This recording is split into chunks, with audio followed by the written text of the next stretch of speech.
Folks, welcome to an all-new episode of So Bad It's Good. This is your pal Ryan, and this is your Thursday episode. This is supersized. We're going to break this into two parts. Now, this first part, this is going to be a recap of Hellhole, aka The Valley. This week's The Valley. And then part two, we have an interview with the one and only Luke Broderick, very close to being a proud papa.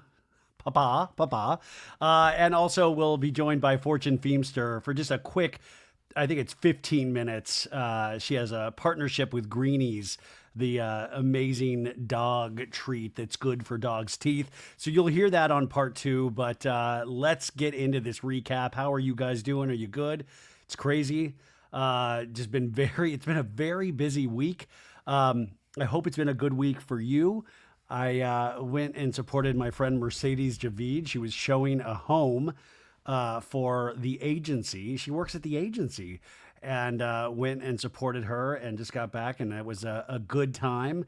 I can't wait for you guys to see this Shaw's reboot whenever it airs. I think it's going to be really, really good. And also, Real Housewives of Miami, the new season premiered tonight. Now, I was invited to this premiere party that was on Tuesday, but I couldn't make it out there to Miami, but it looked fantastic. And I saw this a couple weeks ago. I told you when I saw it, I thought this premiere was so good. In the first 5 minutes, I mean, Alexia and Todd, are you kidding me?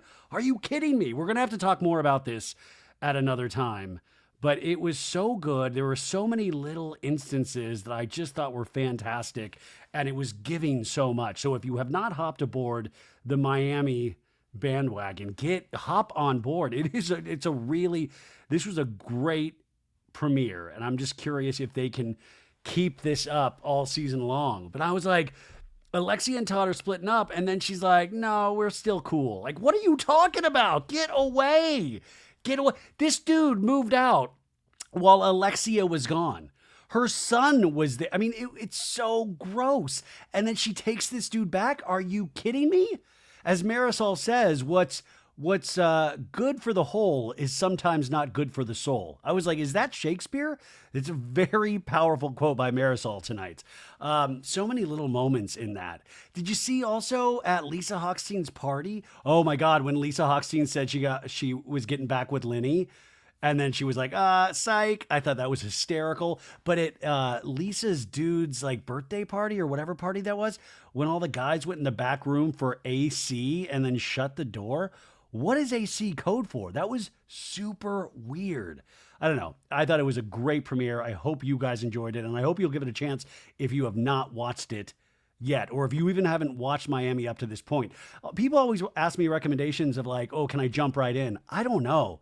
I think you can, but I don't know. Like, I always like jumping in on a show and then going back after I'm fully ensconced in that show and then going back to the beginning. That's what I did with Real Housewives of Miami. And I loved it. But I mean, I think you can jump right in. Who knows? Who knows? Don't trust me. Also, I don't know if you listen every day, but last week, I think it was towards the end of one of the episodes, I said that I came upon 3 pieces of Bravo news, and it was from an unlikely source. It wasn't anybody connected with Bravo in any way. It was a very random occurrence where I got pieces of information, and I was like, wow. And I texted Maritza and Sandra, and this was like over a week ago, and I was like, I just want you to have this in case I get kidnapped. I want you to know this. And then I think I saw this one out there somewhere else today. Well, the doofus actually posted something on their Instagram stories. But I will say, I think we might be able to formally announce that somebody's joining the Traitors. And I might be bringing my Harry's Bolognese with me. I believe Lisa Rinna might be in Scotland for the Traitors. Who knows? Also, I do not have any confirmation of this next one, but somebody sent me that Brianna Chicken Fry, the podcaster and influencer that works for Barstool, she said she's taken off the next couple of weeks. I will say the Traitors is filming the next couple of weeks. This is just a pure guess. Somebody said she was going on Love Island. There's no chance in hell because I think she's Like all those kids are like 22, 23, and I think she's like 27, 28. I would be very shocked if she showed up on Love Island. But could she possibly be on the Traitors? I mean, there's no NBC Universal connection, but I don't know. There's always a chance. Pay attention to where your favorite C-level celebrities are vacationing right now. If somebody is like showing you a photo at the airport with their bags going, bags are packed, they might be going to film The Traitors. So who knows? I love The Traitors so much. And I will tell you, even though I've had issues with Lisa Rinna, especially in the last 2 seasons of Real Housewives of Beverly Hills, I think I'm at a point where I would like to see her on The Traitors. That's called growth. That is called growth. How proud are you of me right now? I swear to God, you guys, I haven't drank in 40 days and I slur more now when I'm sober. It's completely ridiculous. So that, I believe, I can confirm though, that Lisa Rinna might be on The Traitors. Who knows? Who knows? I haven't seen a contract, but I had heard that a couple weeks ago. Okay? So that's some Thursday news for you. There was something else I wanted to talk to you about before we got into this recap. There's always something I've got, which by the way, did you listen to that Justin Sylvester interview that I did today? I had the best conversation with him. I had the best time.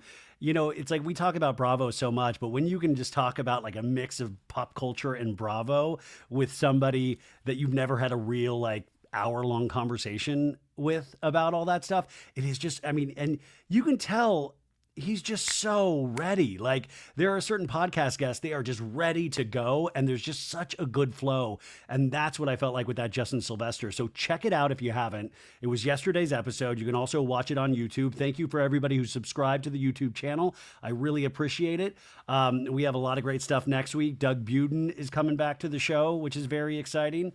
What I did want to say is that we lost a legend today. Brian Wilson. I mean, I consider him the head of the Beach Boys, even though he was not touring with them for a great long while. He was a genius. Brian Wilson passed away today at the age of 82 years old. And I think everybody, even if they do not know it, has had some connection with the music of the Beach Boys.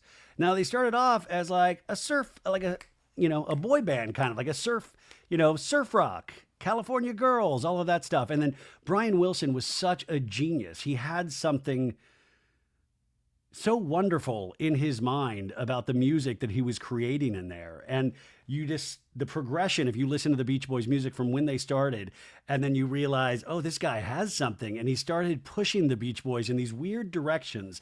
And then eventually the 1966 album Pet Sounds came out. Now, I was not even a twinkle in my parents' eyes at that point, but even I knew when I was growing up that was a seminal album. Beach Boys' Pet Sounds, if you did not have that album, you wouldn't have had Sgt. Pepper's by the Beatles.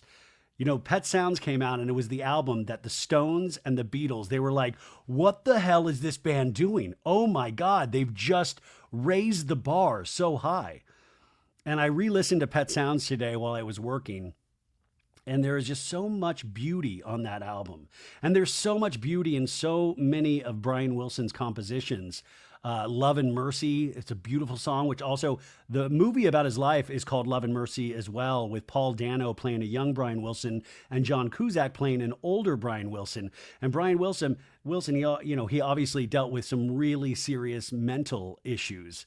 And had such an interesting story. And of course, I've become friendly with his daughter, Carney Wilson, who is one of the singers in Wilson Phillips.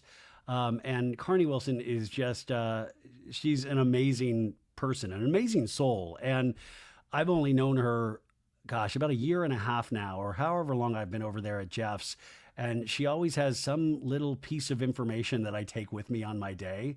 She's like a really kind of soulful person. And she's always giving these, she'll give me some sort of advice about my mom, or she'll be like, do you want your mom to visit you? This is what you got to do. Like, cause I always talk about not being able to dream about my mom sometimes. It should be like, this is what you do.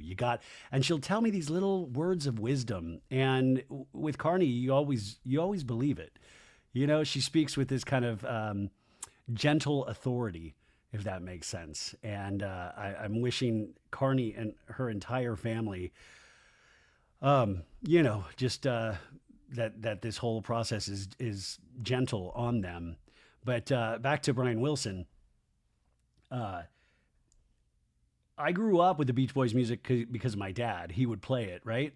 And I would always read about music. I'm a big list maker, and I would read like top 100 albums of all time, and I would try to listen to each album. And like I said, Pet Sounds was always on there. And there were a couple of instances in my life. I've told this story before on the pod years and years ago. But I had my Uncle Dale. He's passed away. Gosh, it's been 15 years. It's been a long time now. And he used to live in Glendale, California, and he was just a real amazing dude, really soft-spoken. And he was a lawyer for Forest Lawn, which is like one of the big cemetery companies out here, and a beautiful cemetery right off the 134 freeway, where he and my aunt are buried. And Uncle Dale did everything right in his life. He was a guy that he just did everything by the book. You could trust him. He was honorable, good man. I even knew that as a kid, good man. And my dad would always tell me that was his older brother, right? And he got brain cancer out of nowhere. He just started having problems with his, he would get wobbly and he fell, and then it turned out he had brain cancer. And my dad came up to California to be with him and take care of him through this process, right? My dad's great. Like, he's, I think that's where he shines. He really is a good caretaker. And especially he was like that with my mom as well. But I remember watching him with his brother taking care of him. And I just thought, wow, this is really beautiful. I mean, it's sad, but it's beautiful. And I remember there was one Saturday night, they lived in a kind of tiny, but like a 3-floor house. Like it was a weird setup, but his hospital bed that they had him at home was down on the bottom, and there was like a small couch. There was a bed and the small couch about like 10 feet away from the bed. And it was a Saturday night, and I remember Uncle Dale, he wasn't really talking. He would just stare up at the ceiling, and he wanted to listen to the Beach Boys' greatest hits. And I remember drinking white wine with my dad on that couch. The lights are dimly lit. And my dad tried to kiss me. No, the lights are dimly lit. And we just listened to the Beach Boys' greatest hits over and over again. And because that was the music that my Uncle Dale, when he was growing up, when he was in his 20s and his teens, like that was his music, right? And you listen to some of these songs, and I wish I could play them for you right now, but of course there are copyright issues, and we cannot. But there are certain songs like "Wouldn't It Be Nice," "Wouldn't It Be Nice If," or "God Only Knows." I mean, "God Only Knows" is such a beautiful one. Or "Sloop John B." There are so many Beach Boy songs, and I remember just sitting there on the couch and just looking at my Uncle Dale staring up at the ceiling. And I always just wondered what was going through his mind, because he had done everything by the book his whole life. And here he was, at the end of his life, listening to these Beach Boys songs. And I think that's the power of music. I mean, we just all have a song, whether it be the Beach Boys or whether it be the Beatles or whether it be The Weeknd or Ariana Grande or whatever. Some piece of music has touched you. Some piece of music has been the soundtrack to your life. That it's like you're living a music video while you're listening to these songs. And that's moment I will always attribute to the Beach Boys, of just having that music there. And Brian Wilson created that. That was all in his head. He heard something. He heard a noise, this beautiful noise in his head. And he found a way to put that into instruments and sound recording. And he pushed the music industry, or what we were used to in terms of popular music. He pushed it, like he raised that bar.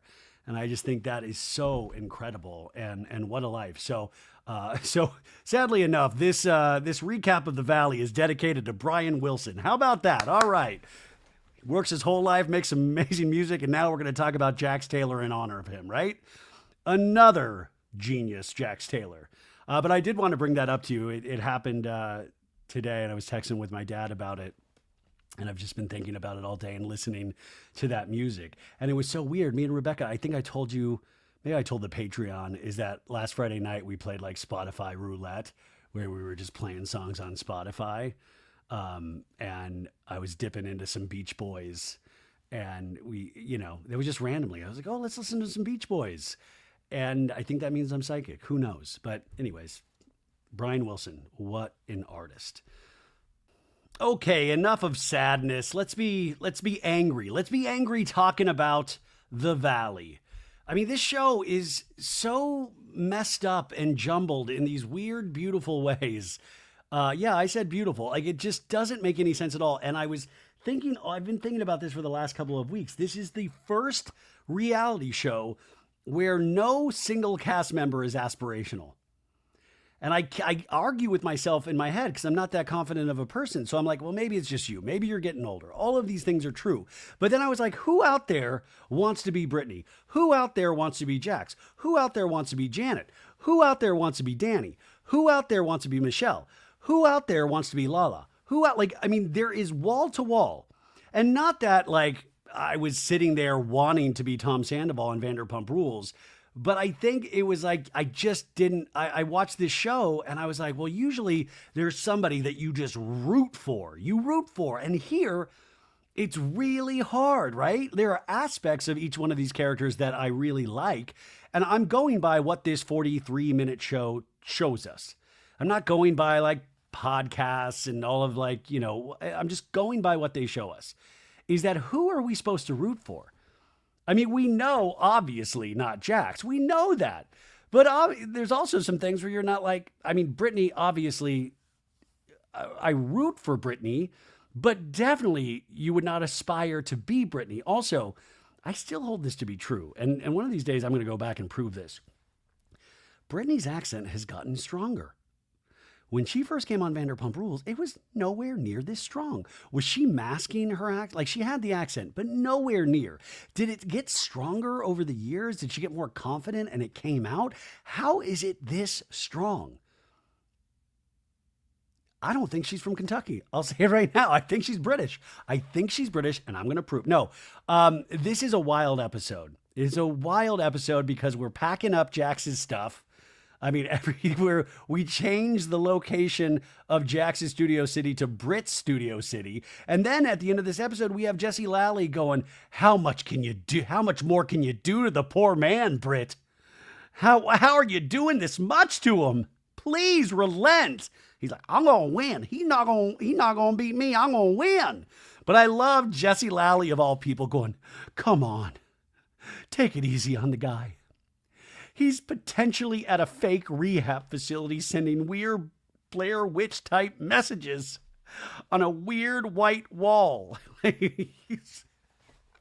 Okay, so in the Luke Broderick interview that you'll hear in part 2, Luke says, I will say this. I go, come on, is he at a rehab facility or is this fake? He goes, no, he was at one. But then Luke goes, well, I never went to it, but I know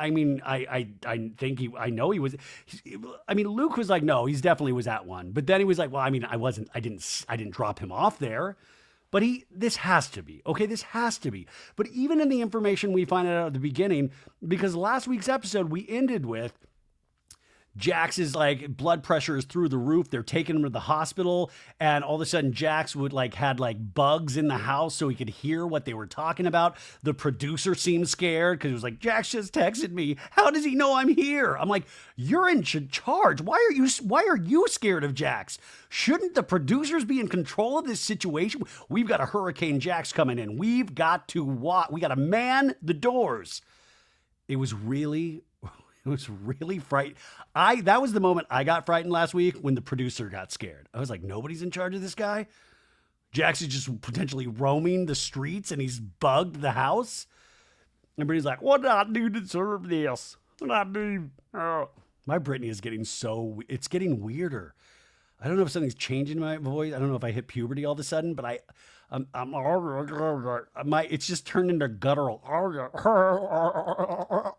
almost like a horse-like sound. It's Mr. Ed. Yeah, that scared me. And then it turned out even that was a lie. And I was like, wait a sec. You're allowed to manipulate the rehab facility, the mental health care rehab facility. I'm telling you, thank God they have kept this name out of the papers, because I feel like after this season of The Valley, this place would shut down. I would be like, what? Jax scared the front desk girl into lying when Brittany and the people called? And then the after show, which I'll do a full recap on Saturday on our Patreon, it's 33 minutes of glory, where Jax is like, I need somebody to hold Jax accountable. Like, there needs to be somebody, because he just explains everybody off. He's like, no, I couldn't do that. I can't. I do a lot of things, but I couldn't do that. Are you kidding? No, it was just, I said I wanted to, and they said, yeah, we'll take you. And I said, you know what? Why don't I go lay down? And I actually fell asleep. And they woke me up. I had to sign a piece of paper saying I didn't want to go, and I didn't want to go. And I'm like, he always has some kind of answer. Now, of course, he has given us no reason to believe that he isn't lying about being in this mental health facility.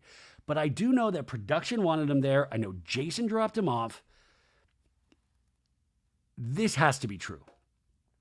I will say the other thing is, I make fun of this every week. He's always wearing Jax's Studio City merchandise in all of the little Blair Witch type, videos that he's sending back to whoever he's sending them to, Alex Baskin. And I was always like, really? Is this a time to be plugging the bar when you're in a rehab center? And then I was thinking, like, all this group therapy, like they say he's in therapy. I mean, it's a very busy day. He's got to stalk Brittany and terrorize her, but then he's also got to be in all of this therapy.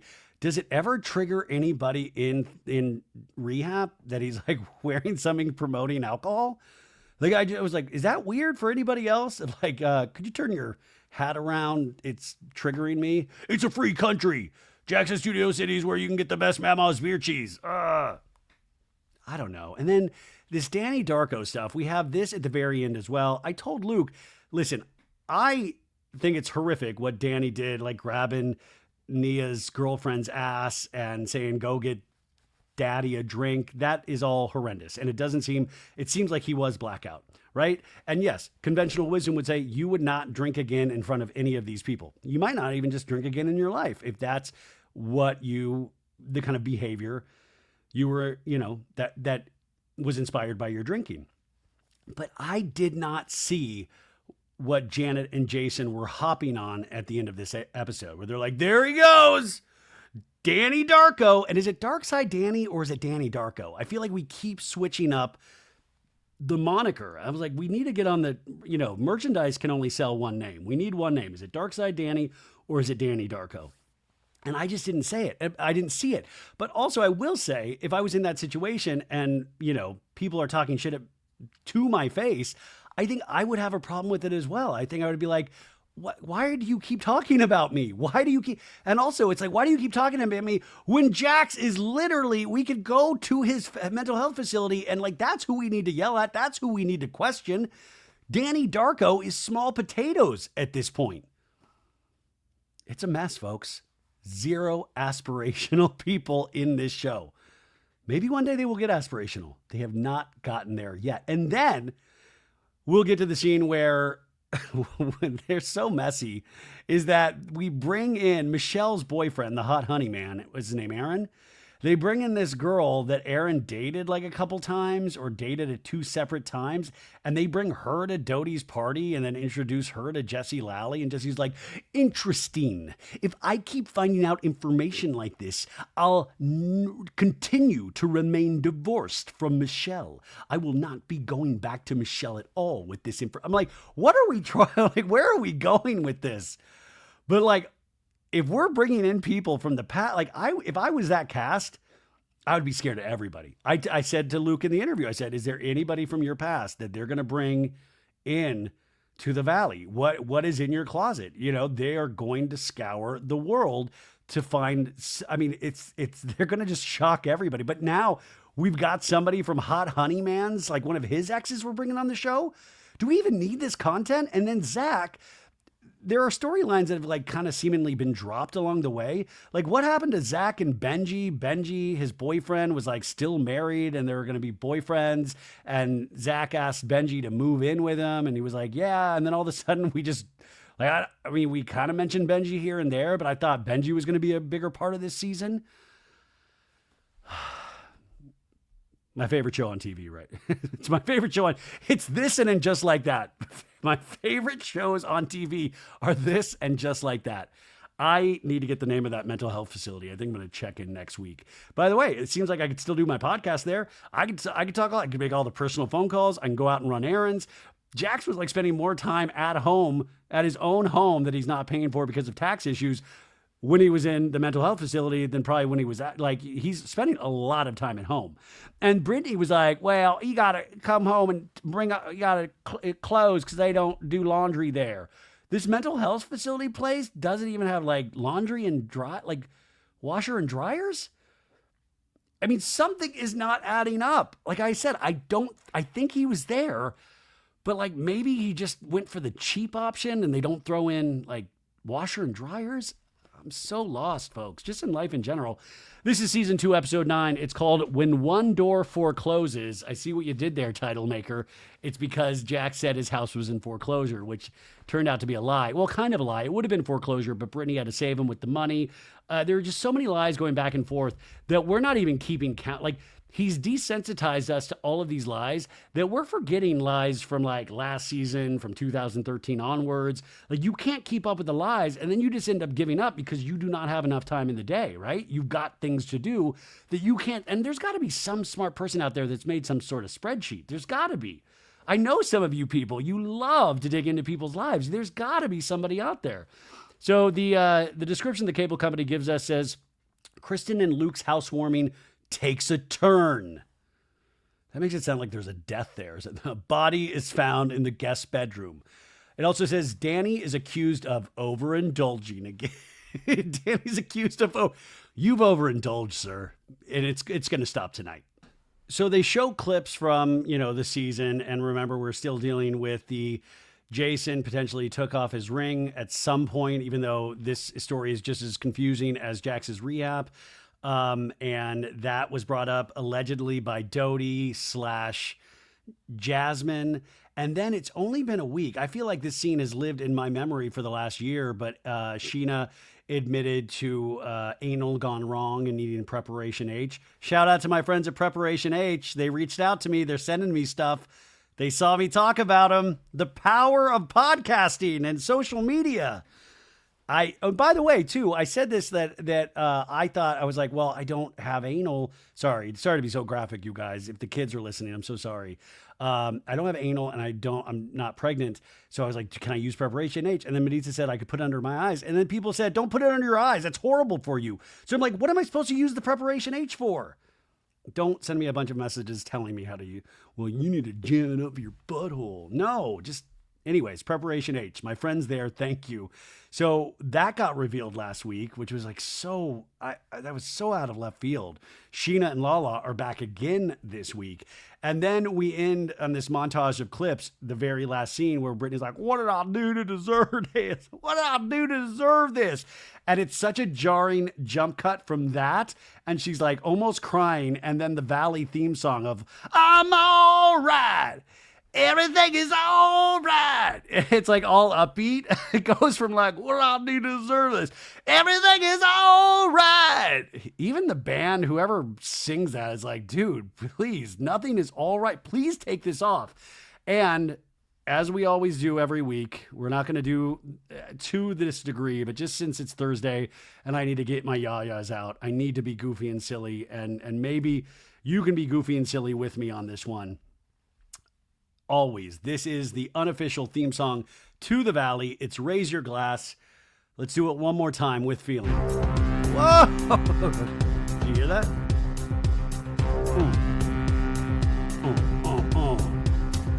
Light up the sky, burn it up like a candle. When life gets harder, too hot to handle. All you need is love in the boombox to make this world rock and bump to the groove stop. I wish I could dance. Like really. I have no rhythm. Like fist bumps and stuff like that, but my lower half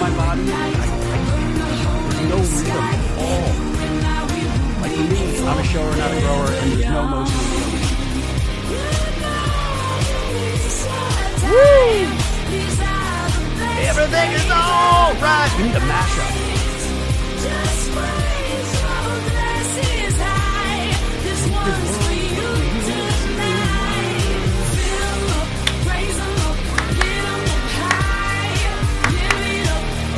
I will say, wherever Brian Wilson is, I hope he's welcome to this song. Yeah, that's how this song is. Okay, we were goofy. Now let's get back to business. I'm going to hell in a hand. So we're over with some of the girls at some hair extension place, like called Birdie or whatever. And Brittany's like, Jax is out on the 21st. And Janet's like, I hope Jax does get better in some way so that Cruz has a good relationship with a better man. And Brittany's like, right now, like, he's dead to me. He rot in hell. And I was like, looking around the house to see if I could find my wedding ring. I don't know where it is. And Janet's like, have you checked his eBay page recently? No, Janet, but I have, and it's not there. And then Brittany goes, he was selling my Jenny Craig bags on eBay. And they're like, you're joking. He's like, no, for $30. I'm not kidding. I shit you not, guys. I did see the Jenny Craig bags on his eBay page, and I was like, $30. Can I part? Because I have such a sick mind that I was like, that's like an investment in your kids' futures. Like, I don't have any kids, but like, you know, I'd be like, that could set up my kid for college one day. You know, you're like, this is the Jenny Craig bag. But Jax was even selling Brittany's Jenny Craig bags. And Scheana's in this scene as well. And Scheana says, it's only going to be $30 for the rest. I think this is going to appreciate over time like a diamond. Not like the one Craig Conover got Paige, but, you know, a real diamond, right? So then we're at Kristen and Luke's new house in North Hollywood. And they're having some sort of a shindig, right? And Zach gets over there. Luke is manning the grill. It's kind of like a housewarming party. And Kristen says that she's going to be hosting a little housewarming party. And Luke's like, let's ignore the mess and just enjoy this house a little bit, right? And so they're having like a bunch of people over. Jesse Lally's there. Jasmine is there. Brittany's like, hello. Hey, woo. Jesse Lally is made fun of because he's not wearing linen, even though he does point out he is wearing linen pants. Danny and Nia. Danny, Darkside Danny Darko is there. So most of the gang is there. Luke is making these beautiful skewers on the grill, and Jesse Lally is over there chatting with them. And Luke's like, what's up on the Michelle front? And Jesse's like, I have not talked to her at all. And Luke's like, that's probably for the best. Actually, she's not coming tonight. Her and Aaron are out of town. We needed a flashback right here. We didn't get her this episode, but just since I'm being silly, I'd like to imagine a flashback right here where Jesse Lally is getting ready for this party and he's welcoming in a babysitter. It's like right before the babysitter gets there. And Isabella's like, Dad, who are you leaving me with tonight? Come on, Dad. Please, can I get a little walking around money while you're at this housewarming party? Come on, Dad. But that did not happen. Scheana and Brock come in the house. Brock's like, I'm here. Oh, also, people that are new to the show that never listen to my Vanderpump recaps, I'm obviously, as you know, not good at voices.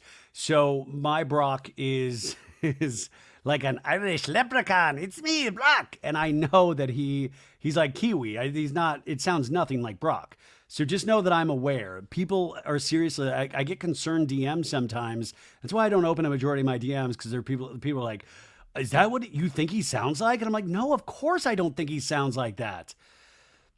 And then this new girl comes in that Zach and Kristen know, and they're hugging. And it's this girl named Jenna. And Zach is like, Jenna and I have been friends since I've moved to LA. And we see all of these photos with them. And Zach's like, of course, I met her through Scheana because Sheena's like Kevin Bacon. Which, guys, those have been listening to me for a while. How many times have I said Scheana, 6 Degrees of Scheana? Like, how many times have I said that on this show? Am I losing my mind? Does Zach listen to this show? It's very interesting. And Zach goes, it's always 1 degree of Scheana Shay. So this girl, Jenna, comes in, has some connections with Scheana, but nothing else gets revealed there. Now, Danny, Jesse, and Luke are out there talking by the grill, and they're talking about Botox. Danny's like, it wasn't Botox, it was Scrotox. And Jesse's like, Scrotox? Yeah, have you ever heard of Scrotox, Luke? And Luke's like, I barely had running water in Colorado. And Danny's like, neither had I. And then we get a flashback to Danny with Zach at some like medical procedure place. And Zach is like, it's Botox for your scrotum. And Danny's like, what? Yeah, apparently it like feels like really good during sex and it just like looks aesthetically better. You know how like balls like go up and down? I was just like, you know what? Let's just see what happens when they stay down. And Danny's like, I'm not getting Scrotox, man. I'm not doing it. And then we actually have to see Zach get Scrotox. How desperate are we for storylines? We have enough. Like, you know, like you don't need to, it doesn't have to be like your Steve-O on Jackass. You don't need to do this stuff, Zach. Like, and also the balls, the reason, like as you get older, your ball sack gets saggier and droopier from what I hear. And also you don't want to elongate them early because it regulates your body. It regulates your whole temperature system. This is what Zach's doing to his body so it doesn't look like a wrinkled ET. And the producer and a talking head goes, you know, your balls are actually supposed to droop. You know that, right? And Zach's like, do they? And the producer's like, yeah, they're going to end up on the floor anyways. Why are you rushing it? And Zach's like, I guess I wanted to see what it feels like to have old balls. I don't know. I just want to be on the show, you guys. I'll do anything. I'll literally do anything. Anyways, Jesse said he would have gone. And Jesse says, but I'm the weirdest of the whole. I'm the Patrick Bateman American Psycho of the whole group. And then Jason and Janet enter the party. And I mean, the gang is all here. Jasmine looks a little nervous when Janet and Jason walks in. Jason seems a little nervous because remember, Jason seemed heartbroken. He was like, you broke my heart, Jasmine. And they tell Jasmine, they're like, hey, Jason just walked in. Jason just walked in. And Nia gets nervous when this happens. Everybody is nervous. Danny's like, at this point, Jason and I are pretty cool. And we flash back when they talk to how they valued each other's friendship. But Danny says, I have some definite frustration with Janet. What if Danny started like, he's like, Janet's calling me Danny Darko. I'm going to call Janet Banana. Like he's going to think of some name that makes no sense. I'm going to call her Janet Stupid Face. Yeah. But Janet's saying things to attack me and my character. She likes to stir the pot. She likes drama. She likes getting reactions out of people. It's just malicious. What does she think she's on, a reality show? Jasmine's talking to Luke. Luke's checking in with Jasmine. How you feeling? Are you okay? Are you nervous? How's it going? We flash back to the fight at the beach. The only fight at the beach would be like, why are we talking about anal this much? And Jasmine's telling Luke, hey, Jason's hurt because, you know, he's hurt because shit was said years ago. But like, I didn't bring this up and I don't care. I don't even believe it. I would never hurt him like that. Jasmine in a talking head says, the last time I saw Janet and Jason was at the beach. I wasn't happy. I felt like a little ganged up on. Janet was threatening me with her metal detector. Luke asks, hey, are you going to talk to Jason if you get a chance? And Jasmine's like, yeah. I mean, she's like, I've never really had an issue with Janet and Jason like this. I just want to get it over with. So Jasmine walks up to like Scheana, Janet, and Jason. And Jasmine's like, hey, I just have one thing to say. If possible, I would love to have a conversation with you two and Melissa, my girlfriend, when she's in town. 2 adults, 4 adults, if that's okay with you guys. And it's like, you know, Janet and Jason both shake their heads like, yeah, okay, yeah, that works. Yeah, well, let's get the calendars out. Yeah, that works for me. Okay. And Jasmine's like, okay, perfect. And then Jasmine goes, one step at a time. And then cheers Scheana. Scheana's like, I'm in this shot. Woo! And Jasmine walks off. And Janet looks at Jason and Scheana and goes, hey, that was a much better situation. Okay. That was a better approach. The first one was hot. Doute's dog is doing like tricks for treats. I wonder if Doute's dog has ever had like Pinot Grigio. You know, like, have you ever thought that with your dogs too? And I know that's horrible to say, like, would they like a little Diet Coke? You know what I'm saying? Like water, it's so bland. Do you ever like want to be like, hey, Have you ever tried Diet Dr. Pepper? Anyways, Scheana is talking to Danny and Nia, and Sheena's like, "Hi, I've got salmon sperm put on our face. Yeah, it's glowing, and we all just look pretty. We did." So now she's talking about getting a salmon sperm facial. Scheana, you don't need to push this. We don't need the anal in the sand. We want you for you. But that is kind of her, right? She's like, the camera's on me. You know, I've smothered salmon sperm all over this face, all over it. Anyways, now we hear that new girl, Jenna, goes, "Hey, you want to hear something wild? I've dated Aaron. Like a year and a half ago, maybe." And Zach's like, "Are you serious?" It's like, come on. This is the shit that I know is true, but like, this is not the first time they're talking about this. It wasn't like this is in the wild. It's like, "Hey, you know what's so funny? I just remembered this. You know that guy, Jesse, the star of your show, The Valley? You know what it is? I dated Aaron, who Michelle's with now. I just remembered this." And Jenna's like, "It's such a small world." And Zach's like, "But did you like him?" And Jenna's like, "Yeah, I did. Should I tell him? Should I tell Jesse?" And then Zach comes over and goes, "Jenna has a story for you, and I think you've got to listen." And Jesse's like, "Is it about me? I didn't mean to hit your car and run. If that's what this is about, it was not me." But Jenna's like, "No, kind of, yeah. So I dated Aaron." And Jesse goes, "Who's Aaron?" "You know damn well who Aaron is."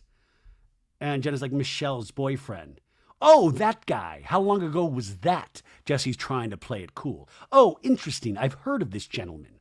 And Jenna's like, "Well, we dated twice. So the first time was like 5 years ago, and we see a picture of them in better times, Aaron and this girl, Jenna. And then maybe like, I don't know, a year and a half ago, briefly."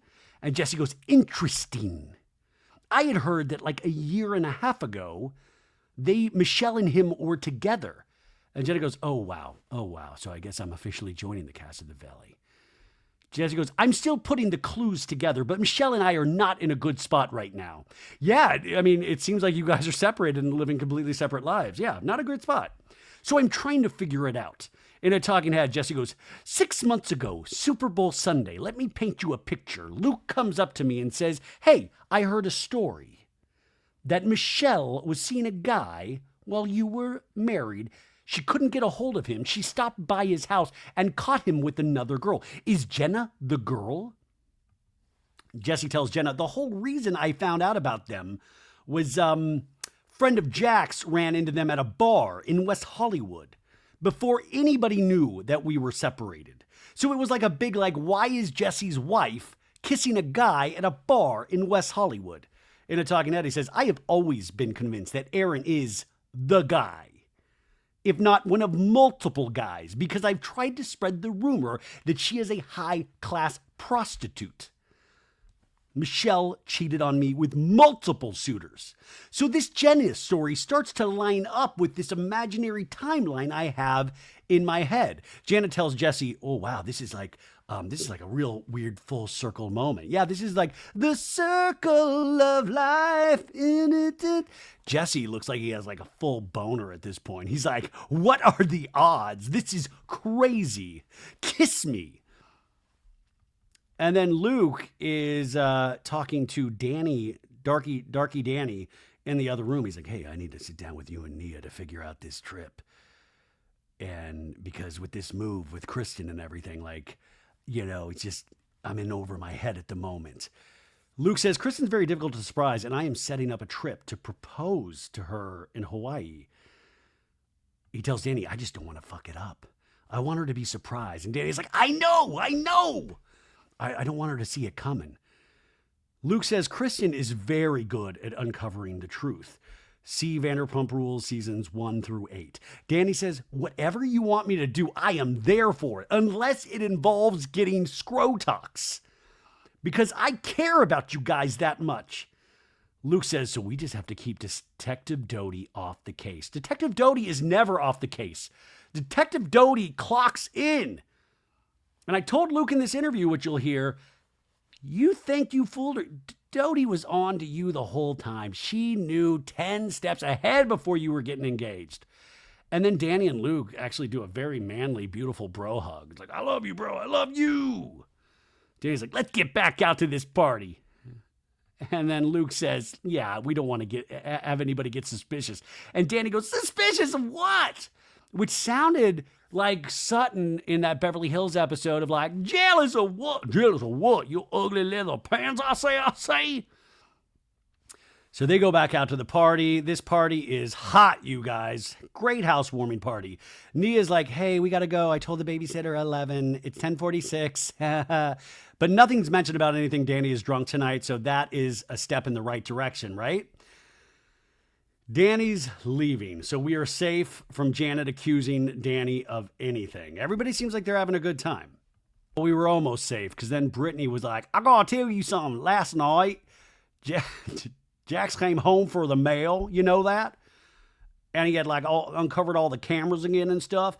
I love it. Like I said, once again, Jax gets so much time off at this mental health facility that he can go and take the mail. And I bet he brings like the trash cans in. He probably goes grocery shopping, like watches TV. Like they don't have the pay stations there. So I'm watching Game of Thrones back here.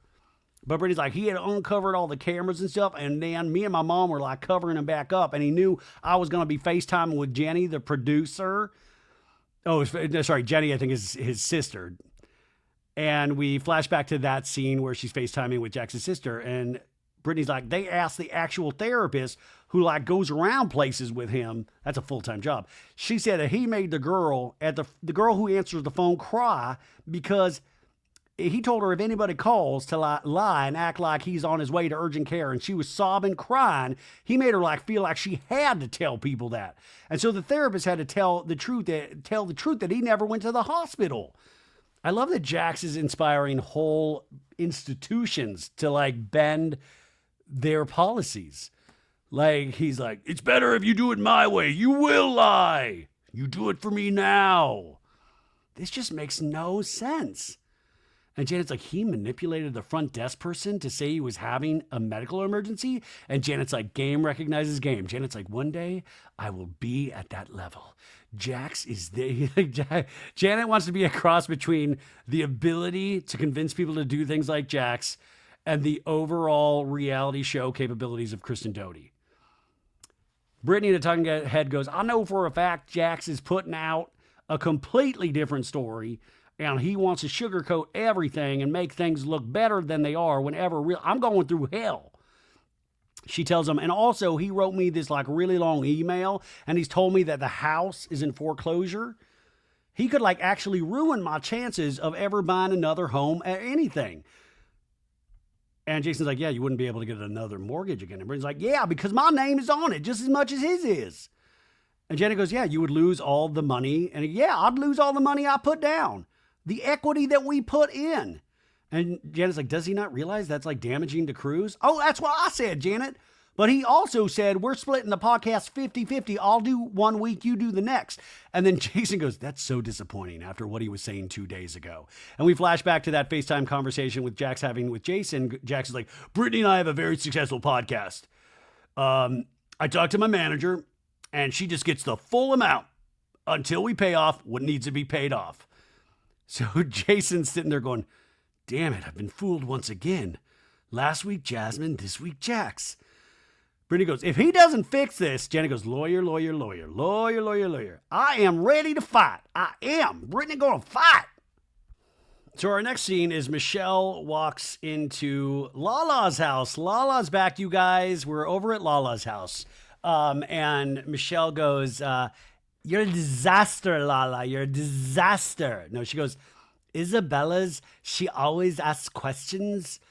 I was driving her to school and she's like, Mommy, why is Daddy's place bigger? And I'm like, all that matters is you have a roof over your head. And she's like, you're right, Mommy. And Lala's like, yeah, you're right. You're teaching her things. Yeah. She's going to be a well-rounded kid. Yeah, totally. And Michelle's like, I've got to undo what he does. It's exhausting. He's a disaster. But Michelle says that Isabella has Danny's personality. And Michelle's like, I'm not going to have an entitled child. Each day is work.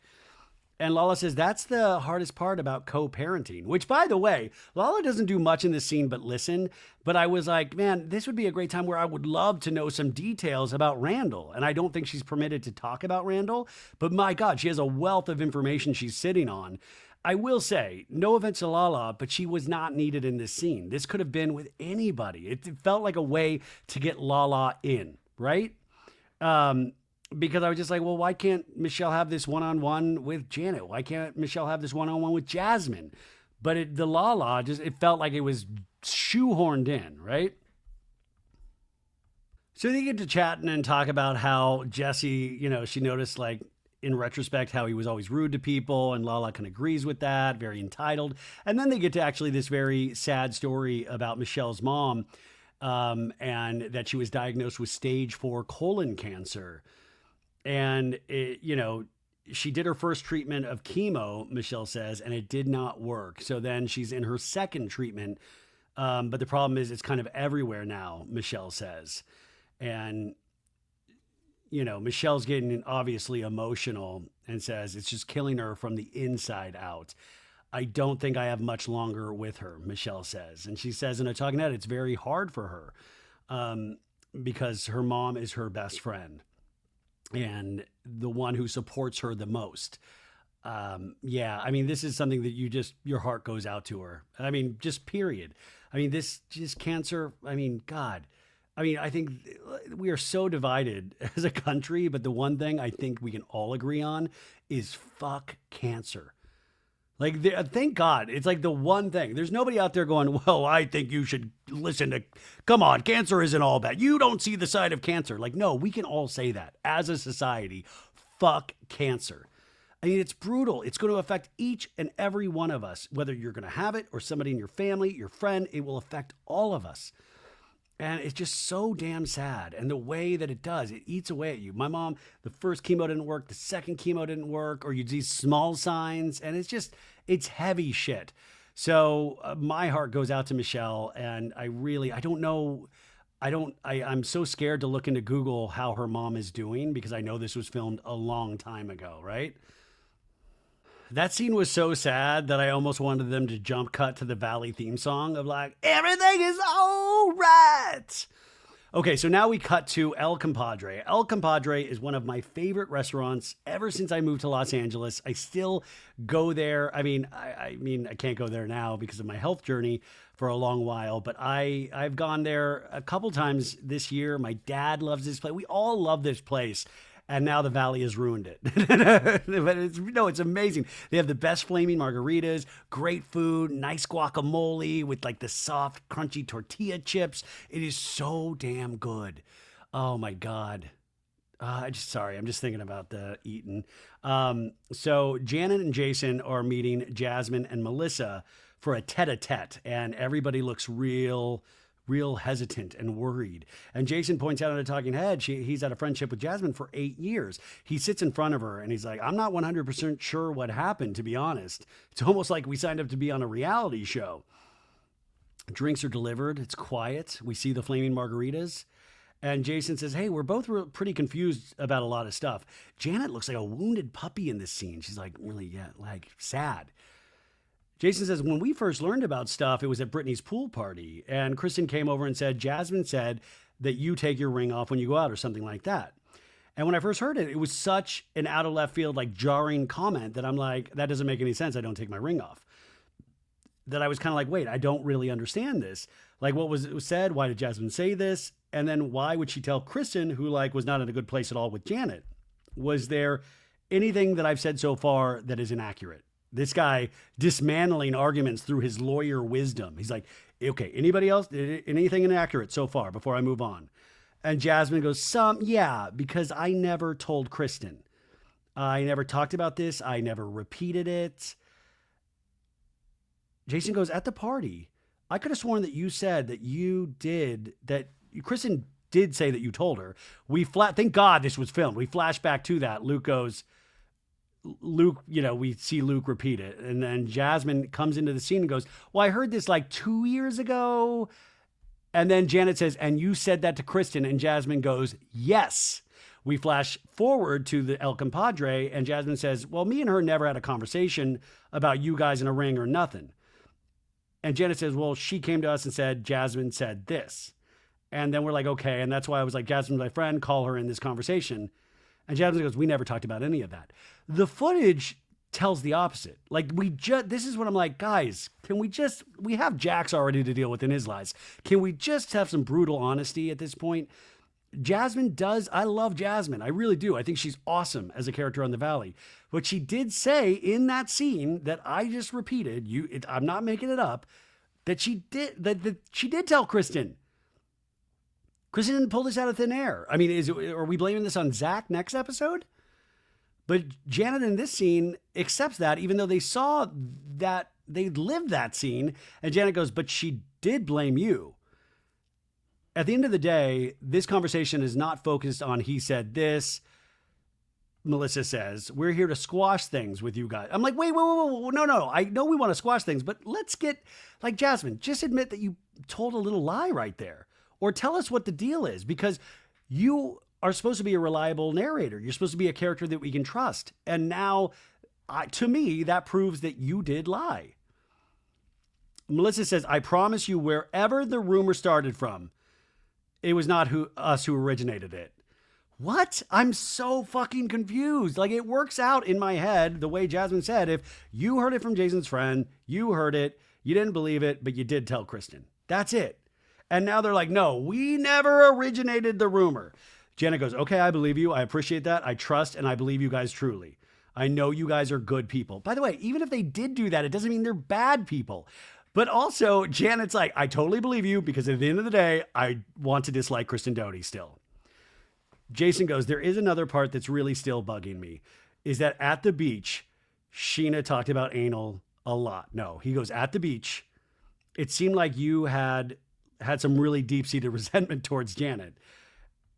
And Jasmine goes, well, I will say at the time, that's how I felt. But like, I don't think you're a Karen or anything like that. And then Janet goes, isn't your mom named Karen? Isn't it? And Jasmine's like, yeah, Karen Denise Good. Yeah. She goes by Denise because she hates it. And then Janet goes, also, I looked up the definition of Karen, and it was like entitled something. I was like, all right, I might be a little guilty of that. Let's break bread. We're having okay. Did Janet really look up the definition of this? I don't trust anybody on this show anymore. And then Jasmine goes, I think we all have a little Karen. That's a great spinoff for The Valley. Little Karens. And just Lil Little Karens. But Jasmine goes, I will apologize about that. I think it was just more in that moment. I think it was just how I was feeling. And like being alone, my brain is like, I was just so heated. And Jason goes, okay, that makes sense to me, you know. And Jenna goes, if I would have known at all that you felt like it was 2 against 1, I would have been like, you guys talk. Like that was never, I'm really sorry. Melissa goes, I'm honestly kind of happy hearing that you guys are talking about this. You're coming from this place, same place we are, where we're also like, what happened to make us think that we're all against each other? Now, Janet in a Talking Head says, I've had a long history of friendship with Jasmine, and what I'm starting to see is Jasmine's not the mastermind here. It feels like she's just a mouth for the actual mastermind, which is Kristen. It all comes back to Kristen, baby. We did it. We got it to Kristen. Or another theory is everybody on this cast talks shit about everybody on this cast. There is no loyalty. I mean, and I will say this, but they all really like each other. And I'm sure Jasmine loves Janet. Janet loves Jasmine. But they still talk behind each other's back. I think it's just that kind of friend group, right? The only person that probably doesn't talk shit, but probably listens to a lot of shit being talked, is Jason. And who knows? Maybe next season, Jason's going to be the bad boy of the Valley. But Jason's like, can we hug it out? Come on, let's hug it out. And they get, God, I would die to be at El Compadre that day. Jasmine says, I want to be good with Janet because I feel like nobody wants to be on Janet's bad side. Because it could be scary, she says. And I love them. They're like one of my closest friends. Oh, man. It's like this show just, you get whiplash from it. So they're all hugging at this restaurant. El Compadre, you guys. If I can recommend one thing, it's not the show, it is the restaurant. El Compadre. Okay, we cut back from commercial. There's going to be a jump scare here. Trigger warning. Jax Taylor at his Airbnb. He's like, I'm pretty excited to walk out that door. I have anxiety. I'm anxious. I'm scared. I didn't clean up the Airbnb, but you know what? It's time. I know I have a lot of apologizing to do, but I just hope that they can see that, you know what? He's making the progress. He's taking the steps. He's trying. He only stalks Brittany on odd and even hours. we have a doorbell ring over at Jax's place, and Brittany is preparing for a big party, and she has McDonald's, Domino's, Taco Bell. She has all of this fast food being delivered at the marital home. Kristen Doute gets there, Zach's there, and she has a whole huge. This is where I was like, when I said not everybody's aspirational on this show, I was like, in this scene, Brittany's aspirational, because my God, you guys, when I saw all of this fast food, like to me, that is like my hopes and dreams on one big island. I was like, oh my God, just you guys, I'm looking at the picture right now. It's just a huge bowl of McDonald's French fries, which by the way, can we always just take a moment to talk about how In-N-Out fries suck? Like the burger is so good and the fries suck so bad that you have to do like, hey, put everything on it because it's so damn bad, their fries. And I know they're healthier and stuff, but sometimes like live a little, like the McDonald's fries, where it's at. Brittany's like, my girlfriends and Zach, my Scrotox friend, are coming over to help me pack up all of Jax's shit because I don't want him to have excuses to keep coming over. He's got a new little condo now next to Tom Schwartz. I just need him to be gone. If they really wanted to piss off Jax, they should have put all of his clothes on Jax's eBay page. I would have snapped them all up immediately. In fact, Jax does have some of his clothing on there. I haven't checked in a minute, but he did. But some of the clothes were just, I was like, this is too much, even for me. Michelle comes in and she's like, this is a disaster in here. Is there anything for me to eat? And in a talking head, she goes, Brittany and I certainly have different taste buds. She loves fast food, and it's disgusting. I love hot honey. I do not like fast food. So Nia's there, Jasmine's there. I mean, everybody is there. And then Brittany goes, if anybody says, Jax, you're taking a shot. You're taking a shot. You are going to take a shot down your gullet. You are. Zach says, since he does get out on Thursday, and today's Tuesday, we're having the audience know the days. How about Wednesday? We take you out for like a last night before he's out of rehab. And like, let's just go to Jax's before that. And Brittany's like, no! Oh, you said it. You got to take a shot. You got to take a shot. Yay! I will say this. Brittany does like to drink. I know. Brittany does like to take shots a lot. I mean, I will say now, like, she does enjoy shots. Zach says he's had this idea for literally months now, to change the name of Jax's bar to Brits.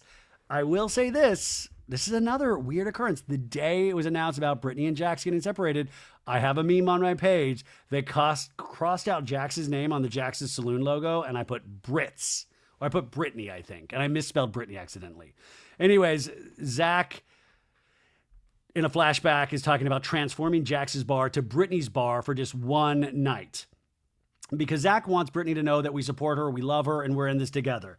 I will say Zach seems to be like a very good friend to Brittany. Michelle goes, how do you feel about seeing him? I'm not going to say Jax because I don't want to do a shot. Brittany's like, well, I think it'll break me, honestly.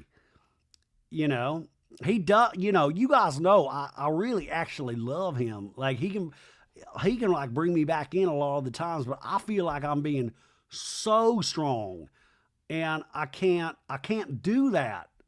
You know, Michelle goes, I wish that I was getting the same support that Brittany is getting. She says that on a talking head. And everybody's like hugging Brittany. And I will say, I understand, but like, it is different, right? Because Jax is a star. No, Michelle goes, I am an amazing friend and I will drop anything and everything if one of my friends needs help or they need something. I am a ride or die kind of person. And so I don't feel that in return. I wish the producer would speak up right here. It's like, well, maybe like tell them instead of talking to us about it in a talking head. Anyways, Brittany's like, we have not even went upstairs yet. We're picking out all this fast food. Let's get to work. And we go into Jax's closet and everything is just thrown onto the floor. And they're like, do we have boxes? And Brittany's like, we got bags. I don't give a shit. And we had a packing montage. Everything's just getting thrown, like hangers everywhere. There's like just Kristen's putting like separate shoes in separate bags. Doute's like, he can find a shoe in another bag. Let him go fish. Doute says, separating his shoes, it's like a way to get Jax's brain working. It's like how you work with little toddlers. Okay, match this with this. Let's be real. Cruz is more of a man than Jax is these days, Doute says. Woo! So a lot of packing. Brittany goes, oh no. She's getting sad. She's like getting sad as she sees some of these clothes. We see these big bags of clothes getting thrown into the garage. And Brittany's like, oh, it's his little jean jacket that Jax wears all the time. And we got to a flashback of Jax in the jean jacket. I was like, okay, good. I needed to see that for a visual. And Brittany's crying. And Jack's like, hug her. Jasmine, hug her now. Hug her. Michelle's like, how dare you? I'm hurting as well. Please. I'm watching. Michelle's just looking at them hug, going, I just need some kind of hug. Oh, please. Jesse's horrible as well. Brittany, the talking head, goes, this is really, really hard. I still love this guy. I do. I love this still guy. Like those feelings aren't just going to disappear overnight. Then Zach picks up something that would be great for my reality show museum. It's the sweatshirt number one guy in the group that Brittany and Cruz, they're all wearing it. I remember this photo like it was yesterday. And now Zach is packing this up in a bag. I was like, Zach, why don't you leave some of those things out of the bag for good old Ryan, But Brittany's like, oh, good. He's the father of my child. We've been together for 10 years. I've built a loft with him. Not a good one, but I never in a million years thought I would be here. I never thought that we would even separate. And then we do another one of these. I will say the Valley is a little heavy-handed. And I think this is it's that kind of theory that I always talk about where is that the audience at large, unfortunately, and I don't mean to hurt Brittany's feelings, we were never behind Brittany and Jax fully as a couple. We accepted it. We were like kind of browbeaten into it. Remember that one season of their Kentucky Castle wedding? And it was like 3 episodes in a row. And I was like, marked safe from, like after that last episode, I was like, marked safe from Britt and Jax's Kentucky Castle wedding. And they treat it like it was like fucking Camelot or something. And we get like the wedding proposal at Neptune's Nest in Malibu and Brittany crying. And Brittany's like, as much as it pains me, what's actually making me stay strong about all this is Cruz, my son, like me being happy, is going to be so much better for him in the long run. Yes, 100%, Brittany. Yes, 100%. I think we all agree with that. So then we come back from commercial and Brittany is at a divorce lawyer. She is at an attorney's and she's wearing her like, I'm getting a divorce corporate outfit, but it's still very booby. She's like Aaron Boobovich. She's, like even Brittany's like classy looks. There's like a wide, like there's like a lot of boobage still. And they're talking to Brittany's like, well, Jack's getting out of the facility. So Jack's getting out of the facility soon. I'm meeting with a lawyer to try to figure out what she thinks about the situation. Tell her everything that's going on. All my friends have been begging me to see a lawyer for months now. And I think it's the right time before he gets out. And the lawyer's like, tell me what's going on. Well, I've been married since 2019. We separated in January of this year. We didn't like legally separate though. It was kind of like he moved into an Airbnb for a while. We just continued fighting. He might have told you we slept together. Well, we didn't. Nothing's getting better. So I was just wondering, what I should do to protect myself. And the lawyer's like, well, what led you to my office today? Well, he's blow-ups. It's just getting more and more aggressive. Like he's throwing furniture, he's punching walls and stuff. And he hasn't like laid his hands on me. And the lawyer's like, oh, wow. Oh, okay. It's really bad. Really, really, really bad. It would be amazing at this point, like the receptionist runs in and goes, we just got a call from Jax's rehab facility. He's having a heart attack. And Jax is texting, I have eyes and ears everywhere. I know where you're at the divorce lawyer. Brittany goes, he's in rehab right now, allegedly. He gets out tomorrow. He still has been like rage texting me. This is just the night before. I had to block him. And we see these texts pop up. And you guys, like all joking aside, all stupid voices aside, The text say, I know you're drinking. I have eyes and ears. Everyone is going to tell me if you tattle on me again, go party while I am in here, and I have everyone watching you like a hawk. Dude, who's got to, like, Jason, talk to your boy, man. The lawyer's like, how does he know you're not home? Exactly. Is he stalking you? Well, he was looking at me through cameras and stuff, and then he was like telling me what I was wearing.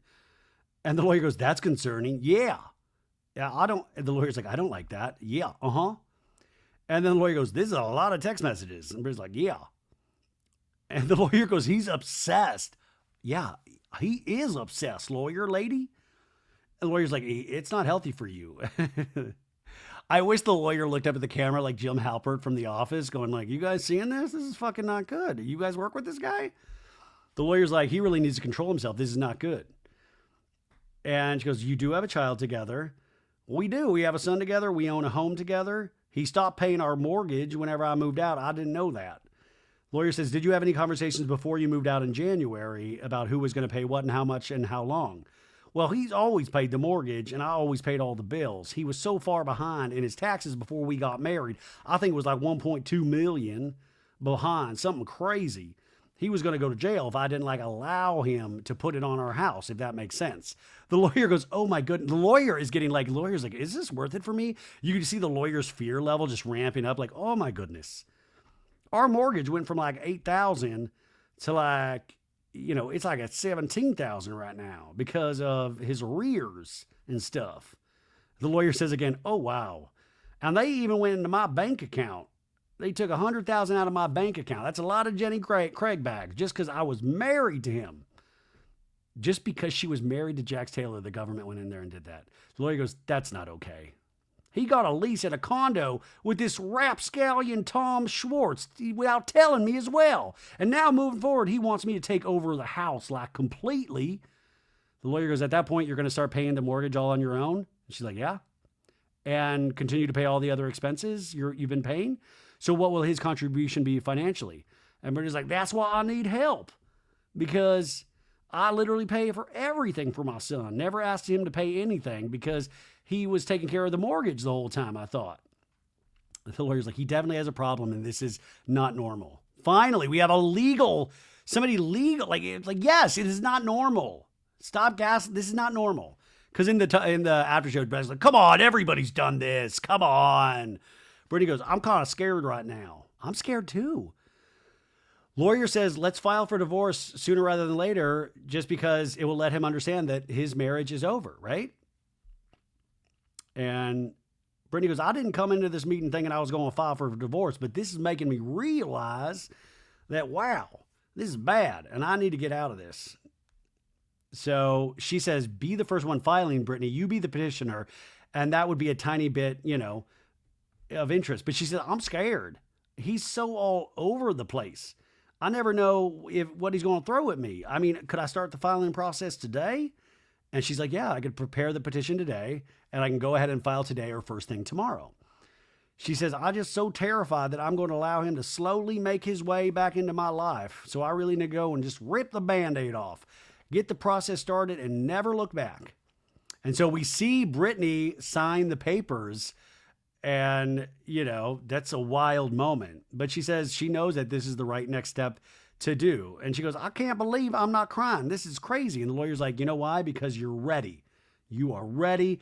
Those who are not ready are the ones that typically cry.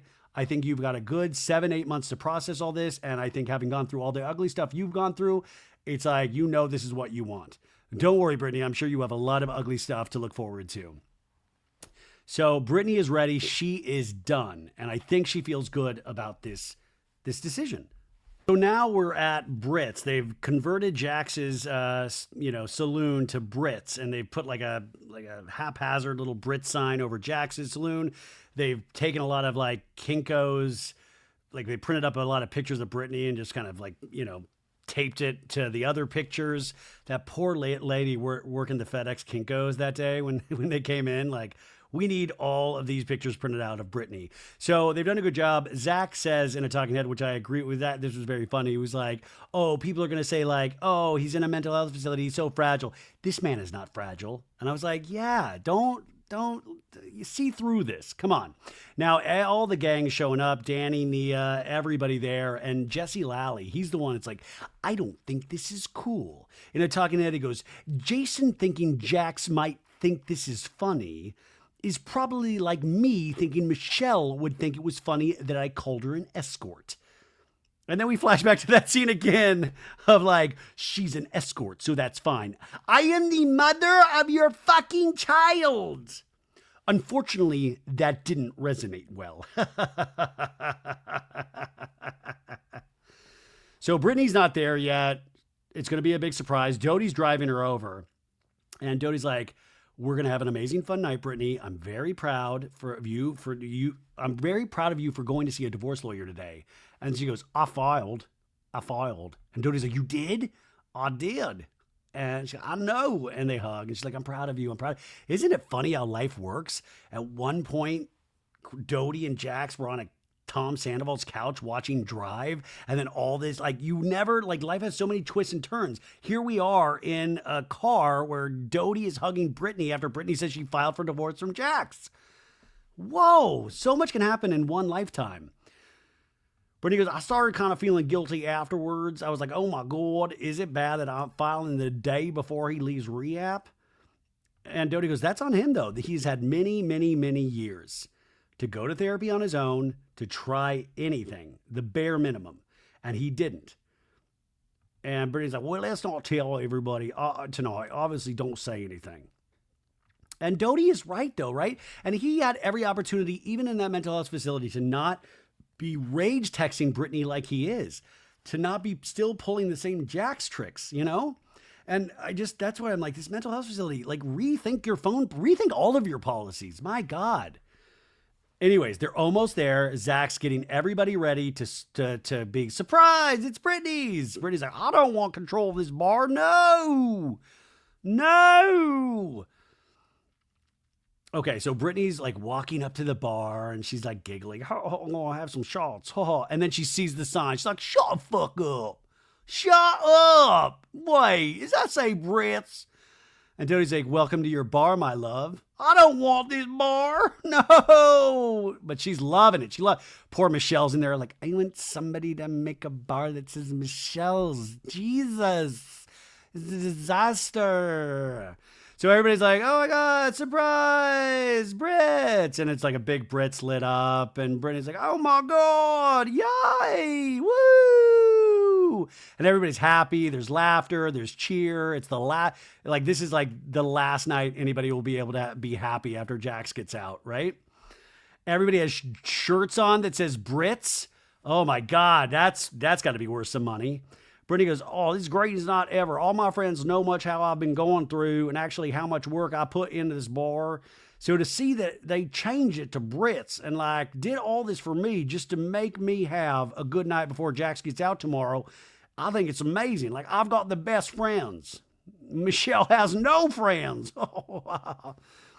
Anyways, Zach says, we just wanted to make sure, Brittany, that you had like a really special night before somebody gets out of somewhere and comes back because we just love you so much. And everyone's like, that's so sweet. I love you guys so much. Woo! And Zach's going to take her through the rest of the bar, see all the fun stuff they printed out. And Michelle is talking to Janet saying, it's just so weird. Like, Jesse's right there. It's just like, it's just weird. And like, nobody's saying anything to me. And Jesse's done like bad stuff as well. I feel weird. Like, but like, I'm going through the same thing, but nobody cares. Janet says, I get that. I was just thinking that. I was like, are you feeling like, you know, are you feeling like kind of weird about this? And Michelle's like, yeah, I'm literally going through the same exact thing, if not worse. Like, where is my support? Oh my God, next episode, they need to convert Jax's bar to a different character's name each episode. Like next week, it should be Michelle's Saloon, right? But Michelle says it really hurts her feelings. to go through something so tragic like a divorce and a sick mother, this is the time that I really need my girls, she says. And so everybody's cheersing, like everybody's doing shots. Like the other girl, like Janet, Michelle, Jasmine, Melissa, they're all over at like a picnic table talking girl stuff with Nia as well. And we see Danny having a drink of this shot. And Jesse in a talking head goes, it's clear that Danny hides his drinking from Nia because it upsets her when he drinks. Tonight's the night. There is a 99% success rate that Dark Side's coming out. And we hear Danny order a Jameson ginger ale with a lime. And Danny's like, Nia comes and sits down and Danny's like, do you want this shot that they tried to give me? And Nia smells it and goes, I don't take shots. And Danny goes, I literally took a sip and I was like, no. And Danny's like, I'm just letting you know. And she goes, thank you. And then Luke and Kristen are talking to Jason and Janet. And Doute's like, okay, guys, is there anything else like that you have a resentment or is there anything that I'm unaware of? I just want to make sure we're like solid and good, right? Doute in a talking head says, I met with Janet to squash things after the whole ring rumor. And I thought that Janet and I were good. I thought we were on the same page. And we flash back to them meeting the day before and Janet talking to Doute saying, let's use our power. Let's join our powers for good. Let's get Brittany out of this shit situation. And they bump fists. And Doute in a talking head says, but now I'm hearing from Scheana that Janet has not let this ring thing go. And now talking shit about me again. Wait a sec. Maybe it's not Doute. Maybe Scheana is the ringleader. Maybe it's all through Scheana. Jason says, okay, guys, all this stuff happened kind of recently. I think we're moving towards a good trajectory. And Doute goes, so if we want to clear the air, you called Scheana immediately or text her, I'm not sure, and said shady ass shit that I'm like, well, what are you saying about me when I'm not around? That's where my brain's at. And Jenna says, I saw her later that day. And Doute goes, that's what she said. Jenna goes, like, we already had plans, but we did talk. And we flash back to last week with the Scheana's Famous Enchilada episode. And Janet saying, has Kristen ever apologized? Is there anything in her fucking life? No. She's sorry that she got caught. Girl came after my husband? Good luck. You just put a target on your back, bitch. Janet in this scene goes, but I will say we literally just had lunch, Kristen. And Doute's like, yeah, we had lunch. And then you immediately run to Scheana. Like, why are you just talking about other things? Luke goes, that's the story with Scheana. That's the whole game with telephone that sucks in this group. And then Danny goes, why talk about everybody else? So Danny hops in this conversation. He's seated right there. And Janet's like, by the way, there's a little heat on Janet right now. So Janet's like, okay, Danny, you just fell into my trap. Now I can put this on you. And because Danny's kind of excited that Janet's getting a little pressure. And Doute's like, I'd rather you not talk about other people though, Janet. In a talking head, Danny goes, last summer I heard a lot about Janet scheming and manipulating, but I never really noticed too much of it because it wasn't towards me and I was blackout. But anyways, Danny says right next to Kristen, he goes, I'm pissed about it. And so I'm going to call shit out. In a talking head, Danny goes, but now I'm definitely starting to see what people are talking about. And then Janet goes, I'm not the only one guilty of like talking about other things because it's all woven. And Danny goes, no. Listen, I hear you guys. I hear you guys say that you guys are good with Jasmine. And Nia goes, Daniel, stop. And then Jasmine comes up and Jasmine goes, no, I didn't say we're not good. And Nia goes, she said we're good, Daniel. We are good. We talked. And Danny's like, you talked? Yeah. We're good. We're good in that situation, Jasmine says. And Danny's like, you're good about that situation with the ring. And they're like, yeah, we're good. And Jason's like, we're not good about other stuff? And then Luke turns to Jesse and goes, Danny's drunk. He's not wasted. And then Luke goes, it's like a couple drinks and all of a sudden a shot in, it's like goes from being like Buzz Danny to Dark Side Danny. And we flash like all the like sips of drinks he's had through the night.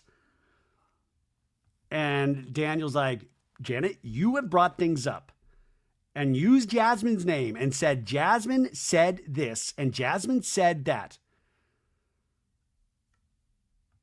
And then Nia is talking to Doute. Doute's like, let's go to the bar. And Nia's like, I'm not stopping him. He's not stopping himself. So whatever. Let's just go.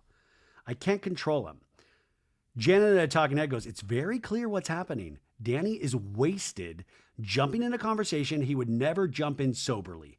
I mean, Nia can't even drag him out. Obviously, this is Dark Side Danny at his finest.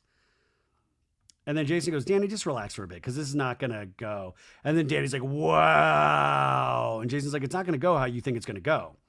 It would be insane if then Danny was like, Danny like just lifts his arm and goes, hey, go get Daddy a drink. No! Luke turns to Danny and goes, hey, drop this right now and we're good. We're good. Jason goes, I don't know what's going on with you right now, but you know. And then Janet's like, it's Danny Darko. It's Danny Darko. And Danny's like, what did you just say? Did you fucking call me Danny Darko? What? And Jason's like, you're being fucking weird right now, Danny. Just relax. And Danny is just like sitting there with his legs crossed, and you tell he's upset, but he's not fuming. He's just like, okay. Buzzed, but I wouldn't say wasted. But maybe they didn't do a good enough job in the editing to show he's wasted. But I think he's just also angry about them, like Janet talk. I don't know. So Jesse's like, come on, Danny, let's go for a walk. And Danny's like, wow. And they're like, wow. And Jason's like, wow, you're the wow guy. I'm not the wow guy. And Janet's like, I'm not, my guy's not the one out there grabbing asses as Danny's walking away. Luke in a talking head goes, classic Janet, pointing fingers at everyone else. We just talked about you talking about other people and you go firing stray bullets at Danny again. You don't get the point, Janet. Stop talking about other people. The producer, there's one moment every episode the producer's like, shut the fuck up, Luke. You let Janet do this. So Danny goes up to Nia and is like, they're saying Dark Side Danny, Dark Side Danny. And Nia's like, not right now. That didn't just happen. And we go back to Luke talking to Janet and Jason going, hey, they protect each other as a couple, right? And so we flash over to Danny and Nia, and Danny's like, yeah, we should leave. And Nia in a talking head goes, I am frustrated with Daniel. Like, he kept poking at Janet.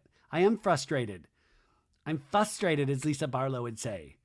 But also, it's kind of like, who do you think you are? Why are you coming at my husband? You're supposed to be our friends, and I just don't get it.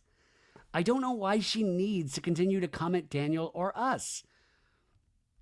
I mean, truly, like, we're one day away from Jax, and then we can all team up on Jax. Why are we tearing each other apart at this point? We go back to Luke talking, and he's like, he's definitely the biggest lightweight in the group, male or female. That's how you want to be described by your friends. He's just any kind of sex, non-binary, he's just a lightweight, right? Jenna goes, I have spoken about the things he did in this bar, but so has everybody else. And Danny's looking from afar going, look at Janet just going in right now. She's a snake. She's a snake. Brittany goes up to Nia and goes, what happened? Well, Janet's just going into Daniel's face. I just don't have time for that. And Danny's like, she lies. She tries to stir the pot. She lies. And Nia's like, we need to go. We've got to get an Uber. Michelle's there going, where's my attention? Anyways, they say goodbye. And Nia goes, hasta luego. Hasta luego, everybody. We see, by the way, on the way out, I see Kyle Chan at one of the big picnic tables. No shit. Anyways, Janet talking to the group going, he's mad at himself, but he's misplacing the anger on me. That's what's happening. And he's hurt, he's mad at himself because he has a drinking problem and he comes to this bar and does stuff that he's embarrassed by. And he's blaming me for talking about it instead of being mad at himself for what he has done. Janet at a talking head says, I'm not making up things that he did. I'm not lying. Maybe it's not my place, but I've been showing Danny a mirror of the truth. You did this. So Janet, man, it is very similar to early Doute of I need to fight for the truth. And then we cut to Zach and Brittany doing more shots. Cheers! Woo! Cheers! Jason hugs Jasmine again, says, we're good, great. And then Jesse Lally sits down next to Brittany, and Jesse's like, I want to be a little clear-headed for tomorrow. In a talking head, he goes, I'm picking Jax up at rehab in quotes, at rehab tomorrow. We flash back to Jesse on a FaceTime with Jax. I want to pick you up, Jax. Let me know the details. Send me the address and I will be there. So Jesse Lally has the information. Jesse has the address. In a talking head, Jesse Lally goes, the fucking night before, we are changing the name of his bar that he's in love with, covering his name and putting Britt's name over it. Fan-fucking-tastic. Jax was very specific about including Brittany in the entire process. Yeah, because he needed Brittany's credit card. Are you kidding me? And I remember that. Remember, Brittany was like, I want to be more involved. It was, come on. It wasn't, oh, give me a break, Jesse Manpower. Stop. And we flash back to like last season when Jax gave like an opening, like, oh, I can't believe we have a bar in the Valley. Jesse says, there's a clear divide now. I think it's super sad. And here we are, trying to get him to regress the second he gets out. He asks Brittany, what is the plan for his stuff? And Brittany goes, yesterday, all the girls came over and we packed up everything. Jesse goes, I don't want him to come out and see his shit packed up. Hear from somebody that, you know, there's shirts floating around saying Brits and go on the attack, you know, start attacking. And Brittany's like, well, if he does that, that's just proof that he's never going to change. When it comes to me and Jax right now, like, I got him by the balls because I could do worse if I wanted to, and I could do less if I wanted to. He needs to realize that and like respect me, respect my authority for my decisions that I'm making. And Jesse goes, how much winning do you have to do? You know what I mean? He's not going to win against me, Jesse. I'm sorry, he's not. Yeah, that's what I'm saying. Everybody's thinking that. And Jesse goes, we shall see. We shall see. Poor Michelle's in a corner going, she's even stolen my ex. Why isn't my ex fighting with me? And then Jesse goes, T-minus 12 hours and counting until Jax is back. And we do not get a preview for next week's episode. Click on over to part 2 for our interview with Luke Broderick and Fortune Feimster. Have a great Thursday, folks. Bye.